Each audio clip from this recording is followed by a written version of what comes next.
پہلے بھی پڑھا تھا اور زبردست کام ہوا الحمدللہ، اور یہ کام جاری رہنا چاہیے۔ میں ایک چیز کی امید کرتا ہوں اور دعا بھی کرتے ہیں بٹ صاحب کہ اگلے سال یہ جو لسٹ ہے صحافیوں والی یہ چھوٹی ہوگی اور ہم یہاں پہ زیادہ لوگ بیٹھے ہوں گے، لوگ اس میں کم ہو گئے اور ہال میں زیادہ ہوں گے۔ میں اس بات کی امید کرتا ہوں۔ میں کیونکہ تنقید کرتا ہوں بہت کھل کر، اور مجھے عادت ہے بہت کھل کر بات کرنے کی، تو میں ان سب کو ویلکم کرتا ہوں جو بھی تنقید کرنا چاہتا ہے۔ بہت اچھی بات ہے، ڈسکس کیجئے ہمارے کنڈکٹ کو، اور ہمیں بھی کرنے دیجئے پھر۔ لیکن کسی کو یہ حق نہیں پہنچتا کہ وہ مارے، وہ ڈرائے، وہ جبر کرے۔ یہاں سب لوگ یہ بات کر رہے تھے کہ اکٹھا ہونا پڑے گا، یونٹی ہونی چاہیے۔ تو مجھے وہ سمپل ہی ایک دو لائنیں یاد آ گئی کہ جبر کا موسم کب بدلے گا، جبر کا موسم کب بدلے گا، ہم بدلیں گے تب بدلے گا، اور بدلے گا، ضرور بدلے گا۔ میں کچھ چیزیں بڑی کلیئر کر دینا چاہتا ہوں اگلے 2-4 منٹ کے اندر، کوئی غلط فہمی رہے نہ، کھل کر بات کر لیتے ہیں۔ ہمارے اوپر پرچے دینے کی اوقات پولیٹیشنز کی نہیں ہے۔ یہ کیا بیچتے ہیں پرچہ دیں گے ہم پہ؟ کمزور لوگ، بزدل۔ یہ عمران خان پرچہ کروائے گا، نواز شریف کروائے گا، آصف زرداری پرچہ کروائے گا ہم پہ۔ یہ اوقات ہے پرچہ دینے کی ان کی؟ بٹ صاحب نہیں کروا سکتے، یہ ان کی کیا جرات ہے کہ ہمارے اوپر پرچہ کروائیں؟ پرچہ میرے پہ ہو یا میر شکیل پہ ہو، ارشد شریف پہ ہو یا صابر شاکر پہ ہو، سمیع بھائی پہ ہو یا بٹ صاحب آپ کے اوپر ہو یا ضمیر بھائی آپ کے اوپر ہو، یہ نہیں کروا سکتے پرچہ۔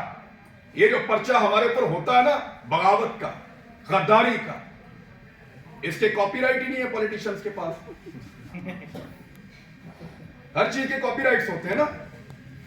یہ جو ریاست سے بغاوت کا اور غداری کا مقدمہ ہے، اس کے کاپی رائٹ ان سیاستدانوں کے پاس نہیں ہے، وہ ان کے ابا جی کے پاس ہیں، پاکستان کی اسٹیبلشمنٹ کے پاس ہیں کاپی رائٹس۔ غداری کا پرچہ، بغاوت کا پرچہ، وہ ہم پہ کروائیں گے۔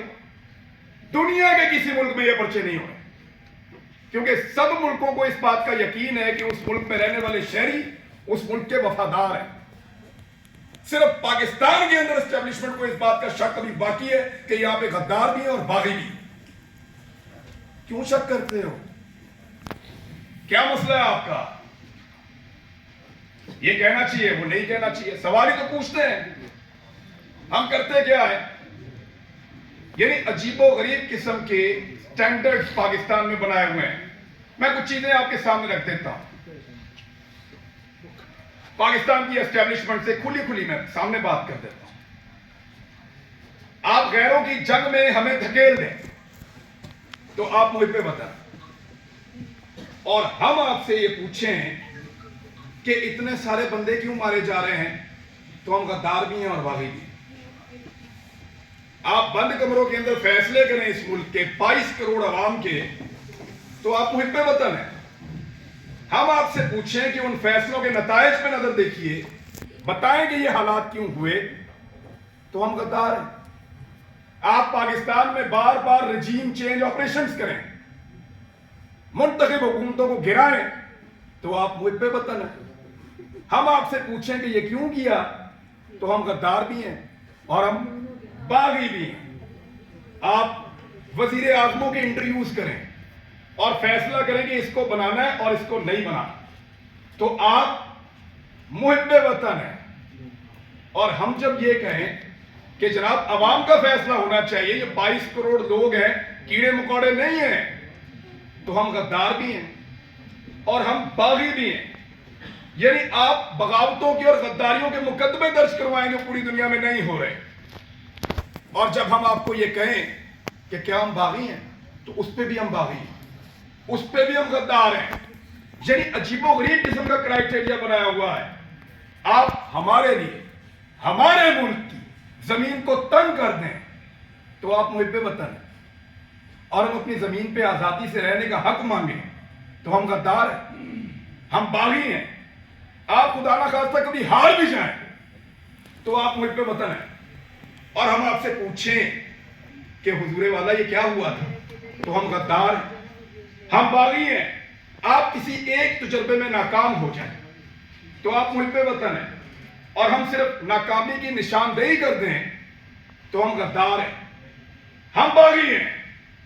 ہم ہنسیں تو غدار ہیں، روئیں تو غدار ہیں، بولیں تو غدار ہیں، چپ رہیں تو غدار ہیں، بات کریں تو غدار ہیں، نہ کریں تو غدار ہیں، ہم سوال کریں تو غدار ہیں، جواب مانگیں تو غدار ہیں، جواب نہ دینے پر ریئیکٹ کریں پھر غدار ہیں، کیونکہ ہم پیدا ہوئے ہیں حضور غداری کے لیے۔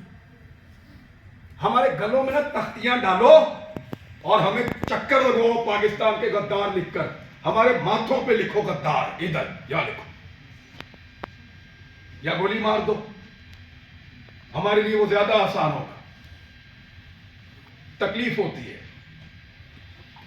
ارشد شریف نے کس کے لیے آواز نہیں اٹھائی؟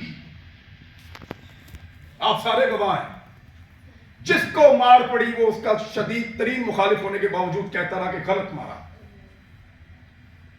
تو تکلیف ہوتی ہے۔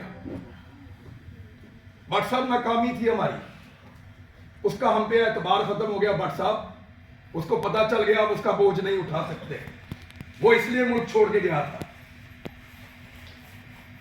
انہوں پتا لگ گیا تھا تو گل اٹھتے ہوں، ہم پہ اس کا اعتبار ختم ہو گیا تھا۔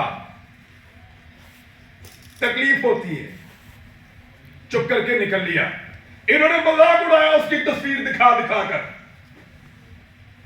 ہمارے اختلافات کو ہمارے خلاف استعمال کیا، ہمارے لوگوں کو تصویر بھیجی کہ یہ دیکھو بھاگ رہا ہے، فوٹو لگاؤ سوشل میڈیا پہ، گندا کرو اس کو، بھاگ رہا ہے۔ اور بزدل نہیں تھا، بزدل ہوتا تو تمہارے ساتھ ڈیل کرتا، تم اس کی منتیں کر رہے تھے ڈیل کے لیے، روز اسے کہتے تھے کہ آؤ بات کریں، روز اسے کہتے تھے کہ آؤ سرنڈر کرو ہمارے سامنے۔ اس کے بچوں کو تھریٹ، اس کی فیملی کو تھریٹ، اکیلا تھا، اس کو پتا تھا سب کو اس نے اکیلے نے سنبھالنا، کوئی اور تو نہیں تھا اس کے ساتھ۔ جاؤ پوچھو اس کی ماں سے، میں مل کر آیا ہوں اس دن، ساری باتیں کرنے کے بعد، پورا حوصلہ دینے کے بعد، آخر میں وہ کہتی ہے کہ ارشد تو نہیں ہے نا، جو کچھ بھی ہو ارشد تو نہیں آئے گا۔ ہم پہ اس کا اعتبار ختم ہو گیا تھا، اسی قابل ہیں ہم پہ بھروسہ نہیں تھا اس کا، اس لیے وہ یہاں سے گیا۔ بزدل نہیں تھا، ہم ناکارہ ہو گئے تھے، ہم اس کو نہیں بچا پائے۔ میں ابھی تھوڑے دن پہلے میں موٹر وے پہ آ رہا تھا، میں نے ایک ویڈیو ریکارڈ کی، مجھے اطلاع دی گئی کہ آپ اسلام آباد آئیں گے تو پکڑیں گے، تو مت جاؤ۔ تو مجھے دو وجوہات سمجھ آئیں، یا تو کوئی یہ چاہتا ہے کہ میں یہاں کے بات نہ کروں، یا ہو سکتا ہے واقعی پکڑ لے۔ تو میں نے ایک ویڈیو چھوٹی سی ریکارڈ کروائی، اس لیے کہ اگر میں پکڑا گیا تو یہ لوگوں تک پہنچ جائے گی ویڈیو، اور مجھے جو اطلاع دی ہے، کیسے دی ہے، کس نے پکڑا، یہ بھی پتہ چل جائے گا۔ میں نے اپنے بچوں سے بھی معافی مانگی، میں ایک سال میں ان کو کوئی کسی ایک موقع پر بھی جو میں ان کے ساتھ ٹائم گزارا کرتا تھا، مجھے وہ موقع ہی نہیں ملا۔ میں نے اسی ویڈیو میں ان سے معافی مانگی کہ بیٹا سوری بابا، پھر لیٹ ہو گئے ہیں، لیکن وعدہ آپ سے پورا کریں گے۔ لیکن آپ کو پتا میرے دماغ میں واحد چیز کیا چل رہی تھی؟ میرا بھی آپ سب سے اعتبار ختم ہو گیا۔ آخر میں میرے دماغ میں یہ آ رہا تھا کہ ارشد نہیں ہے، بولے گا کون؟ وہی تھا، سب کو اکٹھا کر کے وہاں عدالت میں پہنچ گیا تھا۔ کیوں پکڑا اس کو؟ حوصلہ دیتا تھا، ڈٹ کر کھڑا تھا، ہر جگہ اس نے آواز اٹھائی اور پوری کوشش کی اس نے کہ یہ مشکل وقت گزر جائے۔ ابھی میں اس یقین کے ساتھ اندر جاؤں گا کہ ارشد پیچھے نہیں کھڑا ہوا، صرف یہ ایک کمی مجھے محسوس ہوئی ہے، وہ اس کمی کے ساتھ پاکستان چھوڑ گیا تھا۔ وہ تکلیف میں نے آج پہلی مرتبہ محسوس کی ہے کہ جب وہ یہ ملک چھوڑ کر جا رہا تھا تو وہ کتنا بے بس تھا، اور اس کا ہم نے مذاق اڑایا۔ کہ فلاں فلائٹ سے نکل گیا، اس طرح نکل گیا، اس طرح بھاگ لیا. اس نے مجھے فون پہ بتایا عمران تجھے پتا ہے میں کیمرے میں جان بوجھ کر مسکرا رہا تھا، وہ اس لیے کہ مجھے پتا تھا یہ میرا مذاق اڑائیں گے. مذاق اڑاتے ہو یار، پہلے زمین تنگ کرتے ہو، پھر کوئی یہاں سے چلا جائے تو اس کا مذاق اڑاتے ہو. کیا بندوق لے کر تمہارے گلے پڑ جائے؟ وہ بھائی بولنے کا کام ہے، اس کا صحافی ہے، وہ اپنی صحافت سے ٹکر دے رہا تھا، دیتا رہے گا، شہید ہے، تمہارے لیے نشان عبرت بنے گا.